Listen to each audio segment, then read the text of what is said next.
Welcome to another episode of The Brand Called You, a podcast and podcast show that brings you leadership lessons, knowledge, experience, and wisdom from thousands of successful individuals from around the world. I'm your host, Ashutosh Garg, and today I'm delighted to welcome a very senior and respected professional and an author from Wisconsin, USA, Meghann Dawson. Meghann, welcome to the show. Thank you for having me. I'm happy to be here. Thank you. Meghann is the founder of the Unperfect Life Company. She's a speaker and she's a podcast host. She's an author of a book titled Becoming is Messy, which comes out later this year. So, Meghann, my first question for you, you describe yourself as a chronic trauma survivor. What defining moments shaped your journey? Oh, wow. Well, it started out right when, actually, before I was even born, Mm-hmm. because I was born to a teenage mom. She was 15 years old when she was pregnant with me. And I've, since come to learn that the hardships that she felt during the trauma and stress of being a teenage mom very much were part of my own story and become part of my DNA. Yeah. But then when I was born, I caught an infection in the hospital. I was born 6 weeks early, and the infection settled into my bones and caused major havoc across my body before I even left the hospital. And Mm. so, what that looked like for me as I grew up was endless surgeries, a lifetime that doesn't know what it feels like to have a body without pain. Mm. I've had severe surgeries such as limb lengthening. Both of the tops of my arms stopped growing at 6 inches. And so when I was 19 years old, I had both arms Wow. surgically lengthened, Mm-hmm. which was a severe surgery. And my surgeries continue to pile up today. I've had many health challenges. In addition to the infection, I've also had a lot of autoimmune disease, two different types of autoimmune disease, as well as other health challenges that I've come to learn may be tied to my trauma. It's hard to say exactly what is versus what I would have had anyway, but there's a lot kind of tied up together there with that trauma.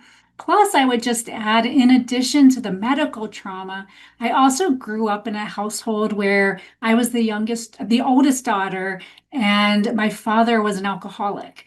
And he was verbally and sometimes physically abusive to my mom. And so, for your listeners who are the oldest daughter, it's a Mm. very common feeling for us to feel like we have to take care of the family, that responsibility feels like it's on our shoulders. And then, if you add in family violence in the home, Mm. us oldest daughters feel that we are not doing our job. I very much believed I was there to protect my mom. And so when I couldn't, that really got embedded in me as part of my trauma story. Wow, what an amazing journey. I mean, I've heard of pain, but I think your story is, I've never heard this, but thank you for sharing this. Yeah. So, Meghann, tell me, how has your understanding of pain and resilience evolved over the years? Hmm.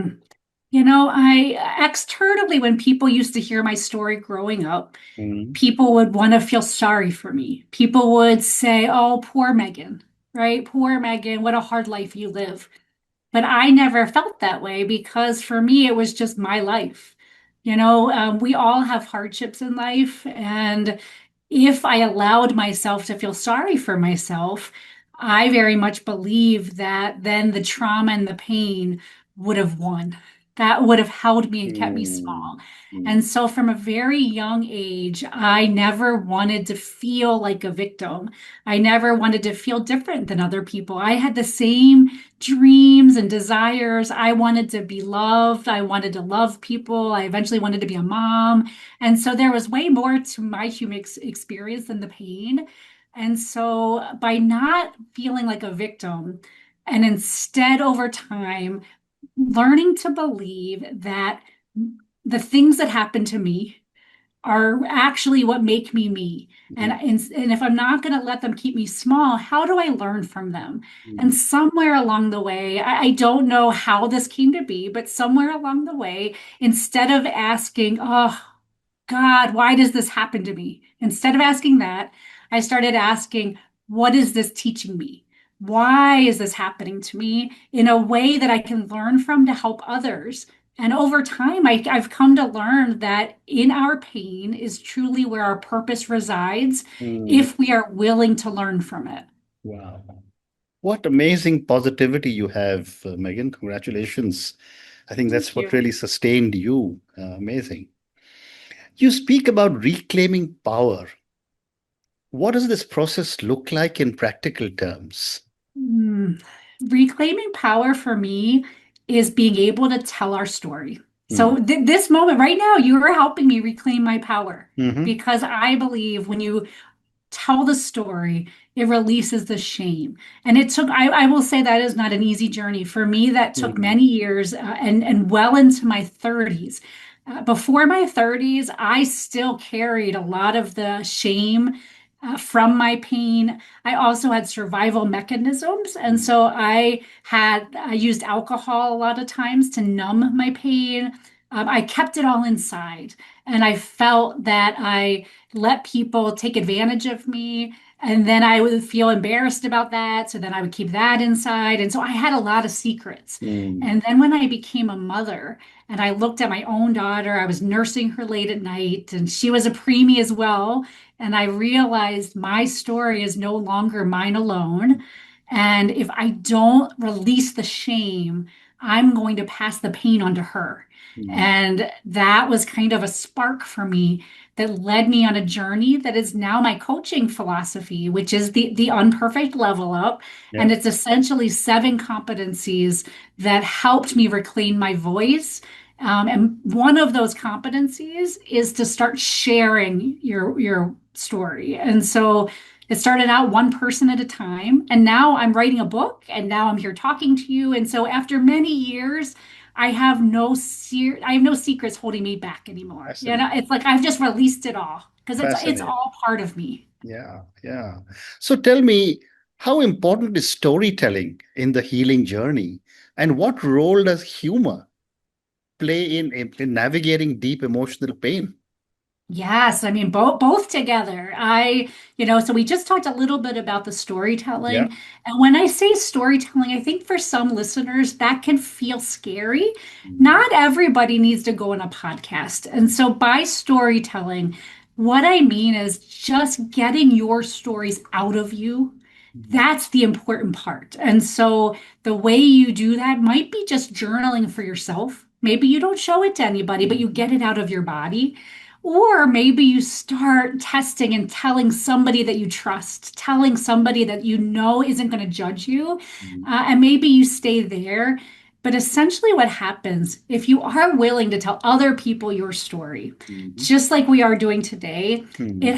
helps as kind of a lighthouse. And it helps people would for a while ask me, like, oh, I feel like you're my life coach. You know, people that were friends in my life. Mm. All it was because I was just shining bright and sharing my stories. You know, I'm sharing my experience. And Mm. when you share your experience, it not only helps you, but it helps others see themselves in you. Yeah. And that's so powerful so they don't feel alone. And then Mm. they tell their story. And then as far as humor, I use humor a lot. I love to lighten these topics. These Mm. are heavy things.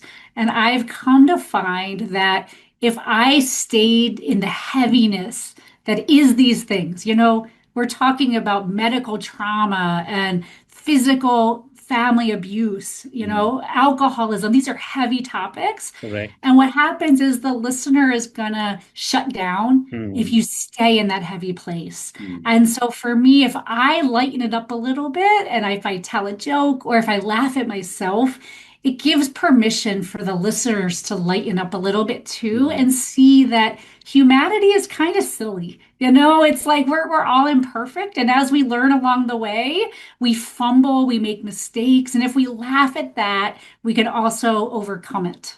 Fascinating. Fascinating. What inspired your imperfect level up framework? Yeah, so it started in that nursery room. I was nursing my daughter. I was in a marriage that was very similar to the way my dad treated my mom. I now had a husband that treated me that way. And in that nursery, I was sitting there thinking, oh my gosh, this thought came and it said, if you continue the path, you'll pass the wounds onto her. And I Mm, didn't know what that meant at first, but over the next 2 years, that inner voice kind of showed me a roadmap. And so, for your listeners, I would say if you're at a crossroads, the most important thing you can do is get quiet mm, and learn how to listen to that inner voice and follow it because it's mm, going to tell you the steps. And so for me, the level up framework that you just mentioned, that imperfect level up, mm, it started out with that one listen to your inner voice, but then the things that came were six other competencies. mhm, And so it was things like value the lessons, even the messy ones. It was things like examine your past as a conscientious observer. This is mm, one of my favorite ones. If mm, so many of us, when we look back at our past, we're very harsh. We judge ourselves. mm, I say, look back at your past through the lens that you would a child that you love the most. You mm, know, give yourself the grace that you give to other people. And when you look back at your past through that lens of compassion, you're able to soften and you're able to start seeing the lessons mm, versus the judgments, which is so huge. And then the other steps, one was starting to confide in people, tell people your stories, pass it on, and really just learn this is a path to loving yourself unapologetically. The whole of you is really what this is, becoming fully self aware and okay and at peace with everything in your story. mm. Wow. And I'm sure you'll be talking about all your 7 steps in your forthcoming book as well, isn't it? Yeah, so the book is really my memoir. It's my stories. It's kind of the origin of those. And so they're not always referenced by name, but there will Mm, be a facilitator's guide to help people see the parallel and the connection in my own story and mm, how now those competencies grew. And I will tell you, those competencies now, I talk about them on podcasts, I talk them in my speaking, and they very much are things that I've seen help other people across their life stories as well. And they're universal. They mm. are the kinds Yep. of things I believe when you go through these journeys, this stuff comes to you. And we might call it something different, but Mm, across the human experience of healing, it all very looks similar. Amazing. With over 20 years of leadership experience, Megan, how has trauma shaped your leadership style? Hmm. One of my coping mechanisms from my trauma was being a perfectionist. Mm, So, when I was a student, I was a straight A student. I was the top of my class always. I got a degree. I was always a striver. I always wanted to be number one mm, because I thought if I was smart enough, if I worked hard enough, then people would love me. And by putting that all together, I did have a very successful career. mm, However, it meant trading the full my whole self. It mm, meant performing instead of simply being mm, myself. And so that corporate career, it did help me financially. But about a year ago, I finally kind of got burned out so much that I needed to step away from that career because my own personal healing helped me realize that that level of success and striving in that format was mhm, no longer serving me. And so it was a kind of a yin and a yang, right? There was mm, lots of good, but there was also some bad. And I had to kind of rectify that. And now I'm in a season of defining success on my own terms. Well said. Next question for you is how can leaders balance performance with emotional intelligence? I believe that emotional intelligence Mm-hmm. should come first. Mm, I think that it's often opposite. I feel like, especially in our culture here in the United States, that we are taught how to perform from a very young age, and that is ingrained in us. And so we learn all these tools and how to perform. And the emotional intelligence, at least when I was growing up in the 80s, that wasn't talked about. It was what you found by accident through Mm, your struggles, through your survival, through your mm, healing. And many people never learned those things. And mm, so I now believe that we are at a point in our world where we're so disconnected and we're so fighting all over the place and there's all of this conflict. And I mm, think that if we switch the model and instead I say wholeness first. So if we teach you first how to mhm, love yourself, mm.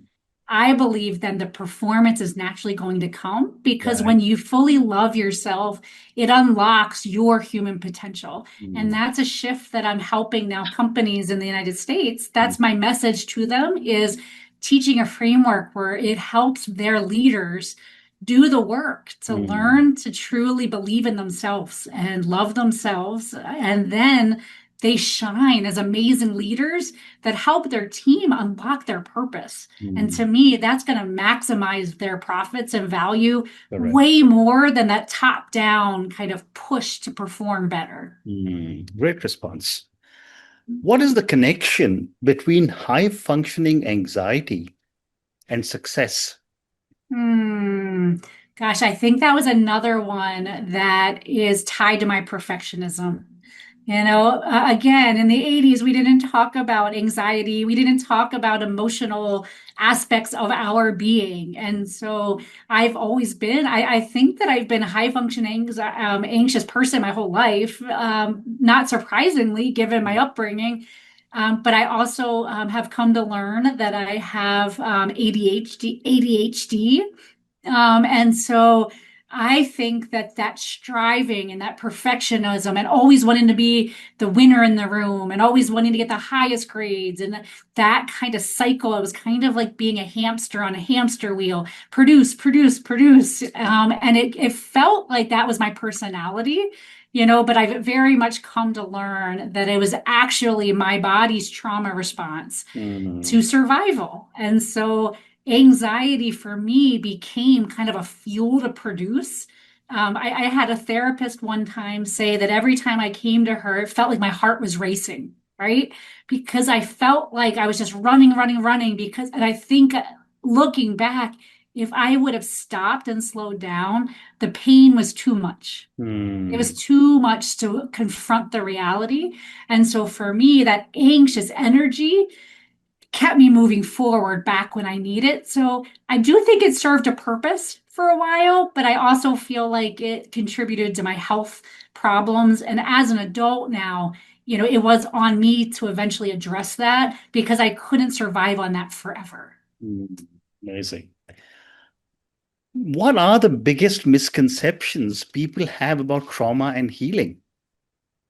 I think the biggest one is that trauma is tied to a singular moment. Hmm. That moment is one and done, and that the trauma event is the most important.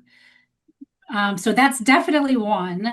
As far as the healing, I think that a misconception is that people think there's only one way to heal trauma. Mhm. Typically, that's been talk therapy. And Mhm. so, there's a singular tool for it.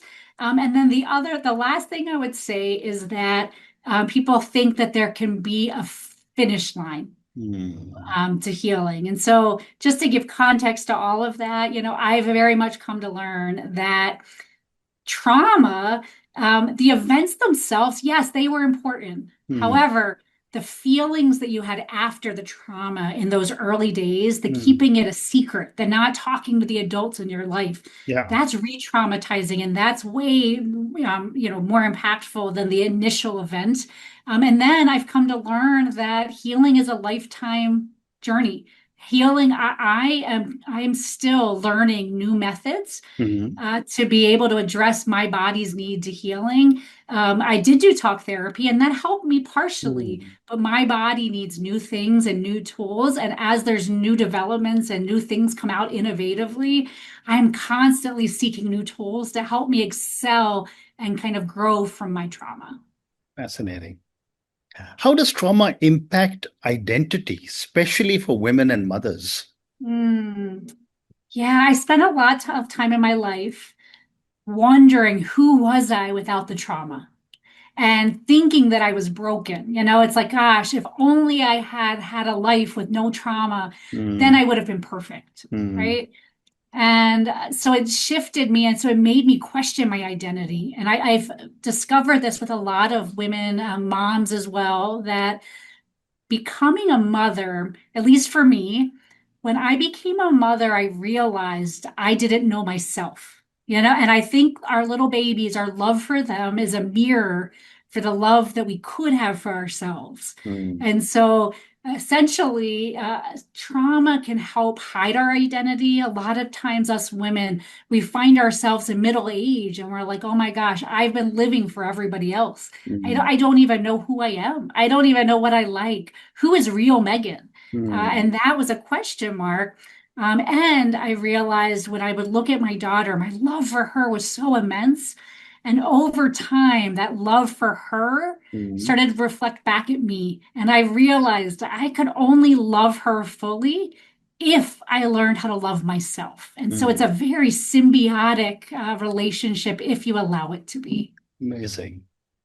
Meghann, I have time for two more questions. Okay. What advice would you give to someone struggling with self-worth? Hmm. Get silent and recognize that you are not this one moment in time. Mm, I think in those moments, it's so easy to want to numb and not feel what we need to feel.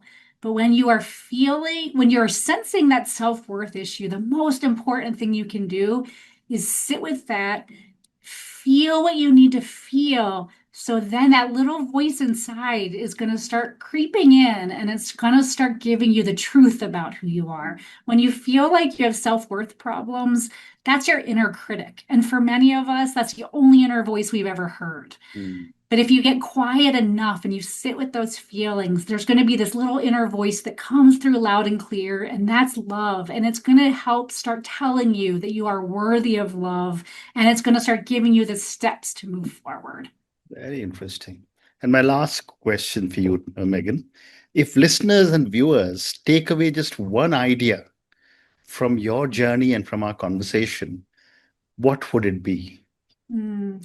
You are the guide of your own life. You Mm, are living life for you. So do what you need to do to be in the driver's seat of your own life. very interesting. And on that note, and your very powerful words, you are the guide of your own life. Thank you, Meghann, for speaking to me about your own incredible journey. As you were speaking, I was wondering how beautifully you've managed to convert your journey, your experiences, your trauma into your own power. And that is Mm. such a powerful thing that you have managed to achieve. Thank you for speaking to me, and all the very best to you. Thank you. You too. Thank you for listening to the Brand Called You videocast and podcast, a platform that brings you knowledge, experience, and wisdom of hundreds of successful individuals from around the world. Do visit our website www.tbcy.in to watch and listen to the stories of many more individuals. You can also follow us on YouTube, Facebook, Instagram, and Twitter.